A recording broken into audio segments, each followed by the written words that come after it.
Nesse momento a gente vai começar a nossa aula desse EBD. Hoje a gente vai falar sobre o capítulo 13 da nossa confissão, que é da santificação. E o texto ele vai começar da seguinte forma: os que são eficazmente chamados e regenerados, tendo criado em si um novo coração e um novo espírito, são, além disso, santificados real e pessoalmente pela virtude da morte e ressurreição de Cristo. A gente tem vindo aí nos últimos domingos, estudando sobre alguns pontos da confissão que se tratam especificamente sobre assuntos relacionados à salvação. O modo como Deus opera no coração do homem para salvar e para santificar. Então, no capítulo 10, a gente viu sobre a vocação eficaz, que vai dizer que aquele que Deus elegeu, assim por meio da pregação do Evangelho, Ele os chama. Então o homem ele ouve a mensagem do Evangelho e por meio da pregação do Evangelho, o homem é chamado por Deus. O homem que anteriormente já havia sido eleito por Deus. No capítulo 11, a gente vê que aqueles que Deus chamou, Deus então os justifica. E a justificação é o ato de Deus de declarar justo aquele que é injusto. Então, no capítulo 10, a gente viu sobre como a justificação acontece no coração do homem, como que a obra de Cristo perfeita efetua a justificação de uma vez por todas e de forma contínua para sempre. No item 12, a gente viu sobre a adoção no domingo passado, que é que quando Deus nos chama, nos justifica, então Ele nos adota, Ele nos dá um novo nascimento, Ele nos inclui agora na família de Deus. E ao nos incluir na família de Deus, por meio da adoção, nós recebemos o próprio Espírito dele, o Espírito da adoção, e esse mesmo Espírito, ele trabalha em nosso coração, de maneira que nós possamos nos assemelhar cada vez mais com Cristo e nos distanciar cada vez mais com o pecado. E é o que o Espírito de Deus vai fazer em nosso coração por meio desse capítulo que a gente vai ver agora, que é a santificação. E o que é a santificação? É essa operação de Deus no coração do homem, a fim de que aquele que foi justificado possa ter agora uma vida santa, lutando contra a carne, desprezando o pecado e vivendo uma vida cada vez mais semelhante ao caráter perfeito de Cristo. Essa é a santificação. E o texto ele vai começar dizendo: os que são eficazmente chamados e regenerados, tendo criado em si um novo coração e um novo espírito, são, além disso, santificados real e pessoalmente. E o primeiro ponto aqui que a santificação, ela só pode acontecer no coração de alguém que foi chamado, foi justificado, que foi regenerado e que foi adotado. A santificação é uma obra única e exclusiva feita por Deus para o coração daqueles que foram chamados por Ele. Então, é impossível de que uma pessoa que não foi regenerada, que não foi justificada por Deus, tenha em si a obra da santificação atuando em seu coração.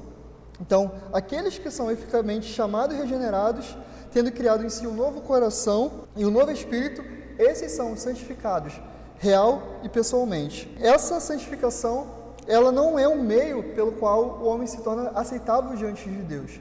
Às vezes as pessoas confundem um pouco e acham que é por meio da santificação que Deus considera o homem justo. Não, isso é pela justificação. O ato da justificação é o ato de fazer com que o homem, por meio do sacrifício perfeito de Cristo, seja aceitável diante de Deus.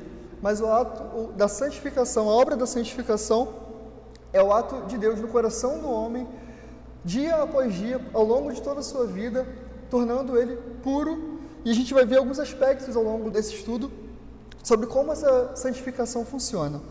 E outro ponto é que é tudo pela virtude e morte de Cristo.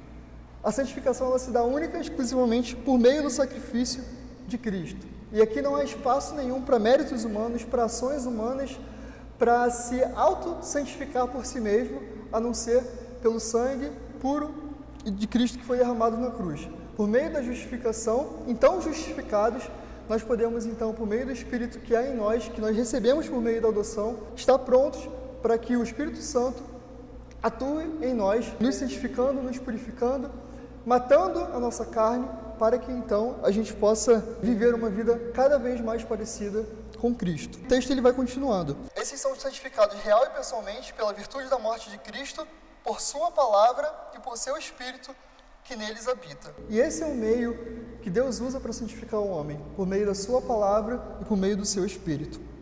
Em João 17, no versículo 17, na oração sacerdotal de Jesus, Jesus vai dizer: santifica-os na verdade, a tua palavra é a verdade. A Escritura é o meio que Deus nos dá ao homem para que então Deus santifique o homem. É o meio que Deus utiliza para que o homem possa então ser santificado.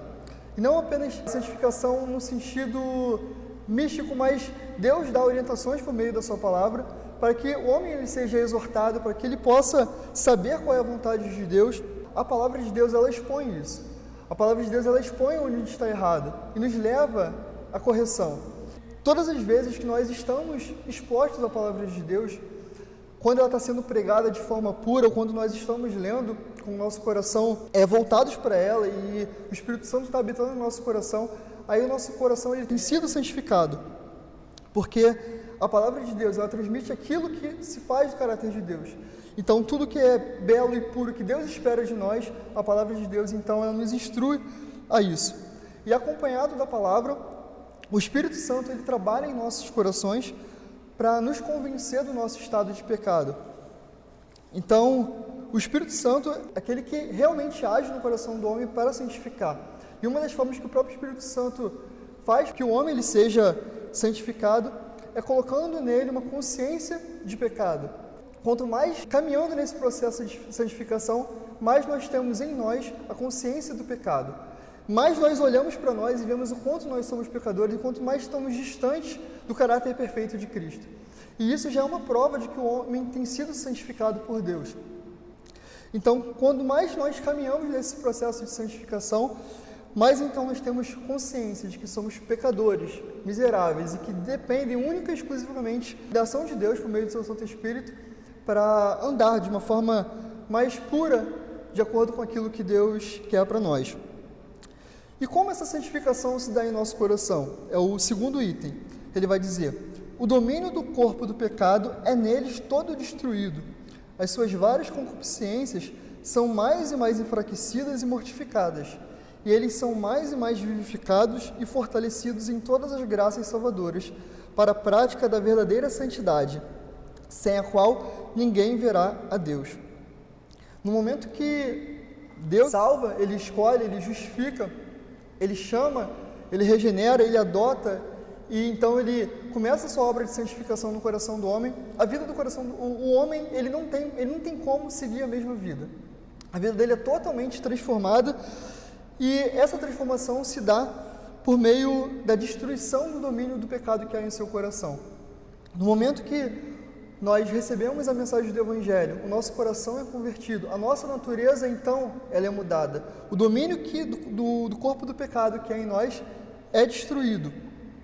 E assim como ele é destruído, o seu desejo, a sua concupiscência, esses desejos maus que há em nosso coração, também são dia após dia enfraquecidos. E essa é a forma como o Espírito Santo atua em nosso coração.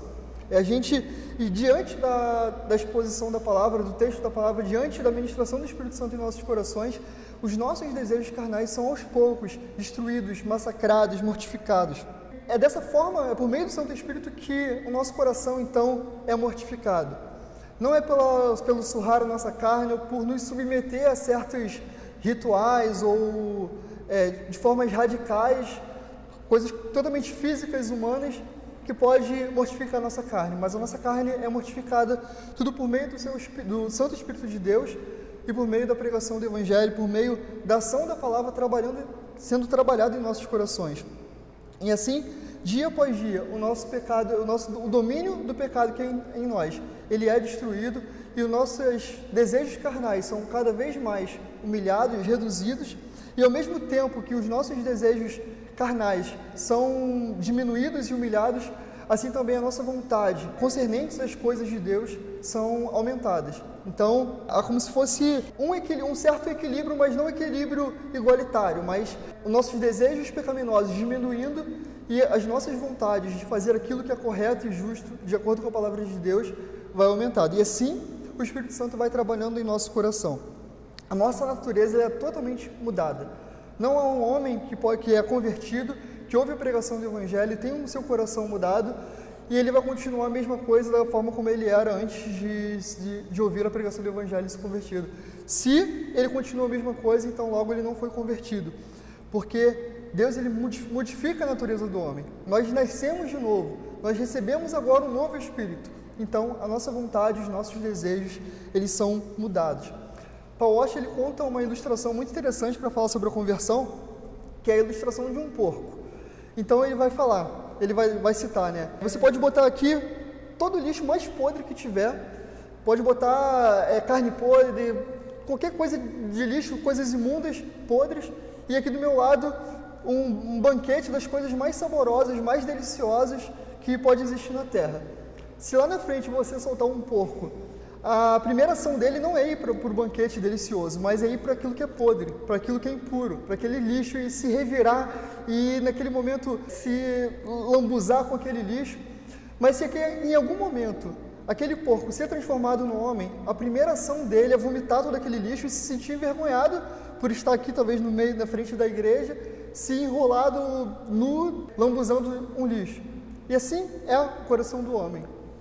Deus, quando Ele nos resgata na nossa condição de pecadores que estão distantes dEle, Ele muda o nosso coração, Ele muda a nossa vontade. Então não mais a gente deseja aquilo que é pecaminoso, aquilo que é nojento, mas a gente quer aquilo que está cada vez mais de acordo com a vontade de Deus, de acordo com a nossa nova natureza, que então Deus fez nascer em nosso coração. E no segundo ponto da nossa confissão vai dizer: essa santificação é no homem todo, porém imperfeita nesta vida. Ainda persistem em todas as partes dele restos de corrupção, e daí nasce uma guerra contínua e irreconciliável, a carne lutando contra o espírito e o espírito contra a carne. E o primeiro ponto desse segundo item é: a santificação é no homem todo. A santificação ela ocorre de modo integral em todo homem. A santificação ela não só se baseia em relação ao corpo, não só se baseia em relação à carne, ou nem mesmo em algum aspecto físico na vida do homem. Mas a santificação ela ocorre no homem todo. Em todos os âmbitos da vida humana, assim, a santificação. Não existe na santificação nem nas Escrituras a ideia dicotomista que a alma ela é pura em si e ela não se contamina, mas o corpo ele é algo desprezível, ele é a raiz de toda maldade, como se existisse essa diferença. Então Deus iria só santificar o corpo e não a alma, ou se santificar só a alma e não o corpo. Mas a santificação ela é feita de uma forma integral, tanto a alma quanto o corpo, elas estão unidas de forma totalmente integradas. E assim como o pecado, ele corrompe todo o homem, não apenas o corpo, mas também a sua alma, ele corrompe ele em todos os seus âmbitos, assim também a santificação é uma ação de Deus para santificar o homem em todos os seus âmbitos. Então, logo, a santificação ela é no homem todo.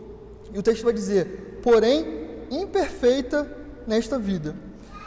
Nós não vamos, nesta vida, alcançar um nível de santificação 100%.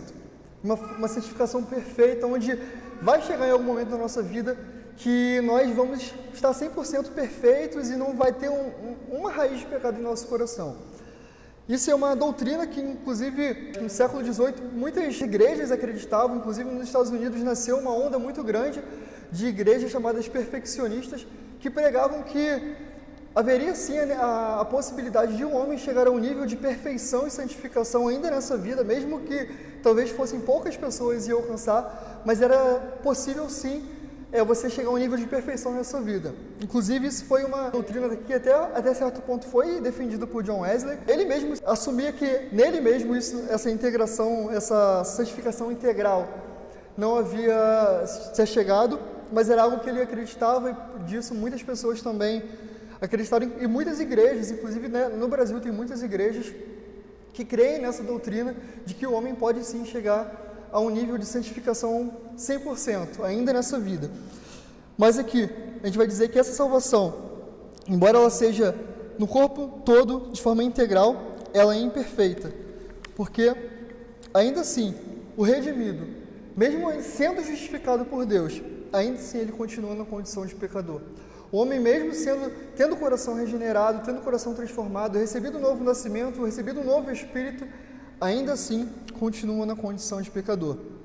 E por conta da nossa condição de pecador, quando nós recebemos o Espírito de Deus em nosso coração, por meio da pregação do Evangelho, a nossa carne ela não recebe bem o Espírito de Deus, porque a nossa carne odeia tudo aquilo que se refere a Deus. É o que vai dizer o texto. E daí nasce uma guerra contínua e irreconciliável. A carne lutando contra o Espírito e o Espírito contra a carne. Algumas semanas atrás, no estudo de Gálatas, a gente estava vendo sobre Gálatas 5, que fala, o Paulo está falando sobre os frutos do Espírito, ele vai falar também sobre essa luta do Espírito contra a carne. E Gálatas 5,17 ele vai dizer: pois a carne deseja o que é contrário ao Espírito, e o Espírito o que é contrário à carne. Eles estão em conflito um com o outro, de modo que vocês não fazem o que desejam. Então a nossa natureza ela não é uma natureza neutra. A nossa natureza ela está inclinada para o pecado porque nós ainda estamos num corpo com uma natureza caída, atingida totalmente pelo pecado. Então, ainda assim, mesmo tendo o Espírito Santo em nosso coração, ainda assim a nossa carne está constantemente guerreando contra o Espírito e o Espírito está constantemente guerreando contra a nossa carne. E essa é uma luta que a gente vai ter que lutar até o fim da nossa vida, até o último segundo. O nosso espírito vai estar lutando contra a nossa carne e a nossa carne vai estar lutando contra o nosso espírito. Em Romanos 7, Paulo vai dizer: porque nem mesmo compreendo o meu próprio modo de agir, pois eu não faço o que prefiro e sim o que detesto. Porque no tocante ao homem interior tenho prazer na lei de Deus, mas vejo nos meus membros outra lei, que guerreando contra a lei da minha mente, me faz prisioneiro da lei do pecado que está nos meus membros. Então, essa é uma luta que, por toda a nossa vida, a gente vai ter que, com todo o nosso esforço, com todo o nosso suor, estar lutando, a fim de que a nossa carne seja cada vez mais, os nossos desejos pecaminosos, nossos desejos carnais, possam estar cada vez mais sendo humilhados, mortificados, para que então nós possamos estar de fato vivendo uma vida de acordo com o Espírito de Deus. Mas, diante disso, há uma esperança. Diante disso, há um refrigério, há um remédio. Embora a gente não consiga efetuar tudo aquilo que a gente quer, porque o bem que a gente quer, a gente não consegue fazer, ainda assim nós queremos num Deus que Ele opera tanto o querer quanto o efetuar.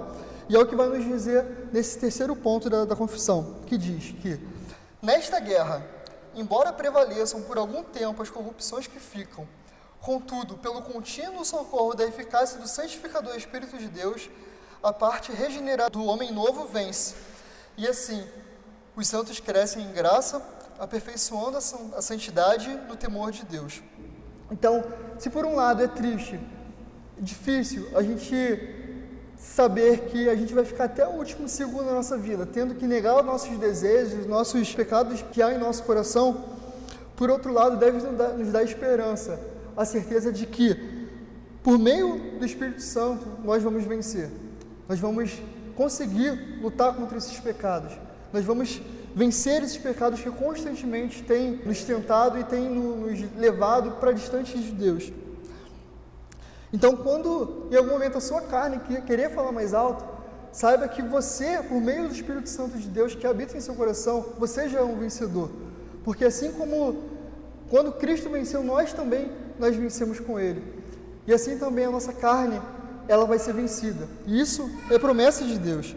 Isso é promessa de que, embora a gente, até o fim da nossa vida, a gente lute contra determinados pecados, quando tudo isso acabar, a nossa esperança é que o nosso corpo ele vai ser glorificado. E então não vai haver mais no nosso coração essa raiz de pecado, mas pelo contrário, nós vamos viver uma vida e uma eternidade totalmente livres do pecado. Embora hoje a gente ainda lute, e de forma às vezes até difícil em relação a determinados pecados, que dia após dia açoitam o nosso coração, sejam aqueles pecados que são talvez mais obscuros, quanto até aqueles pecados que são ditos como aceitáveis. Pecados que para a gente às vezes nem considera tanto pecado porque está tão comum na nossa vida, mas o nosso coração ele tem sido santificado pelo Espírito Santo. Nós precisamos lutar, nós precisamos viver uma vida de constância, buscando na palavra de Deus ajuda para os nossos pecados, sabendo que dia após dia o Espírito Santo ele tem trabalhado de forma perfeita e de forma pura em nossos corações, a fim de que sejamos cada vez mais semelhantes ao caráter perfeito de Cristo. Embora é algo difícil, que nessa vida a gente não vai alcançar por completo, mas é algo que cremos que o Espírito Santo há de nos ajudar. Então, que isso seja a nossa esperança. A escravidão do pecado, nós já fomos libertos. Agora, cabe também a nós, sabendo que o Espírito Santo é aquele que efetua o querer em nosso coração, mas que também a gente possa dar, assim como Paulo ele vai recomendar, dar até mesmo, se necessário, o nosso próprio sangue, de forma figurada, né, mas lutando mesmo contra os nossos desejos pecaminosos, a fim de que possamos, né, dia após dia, viver uma vida santa, de acordo com aquilo que Deus quer de nós. Amém?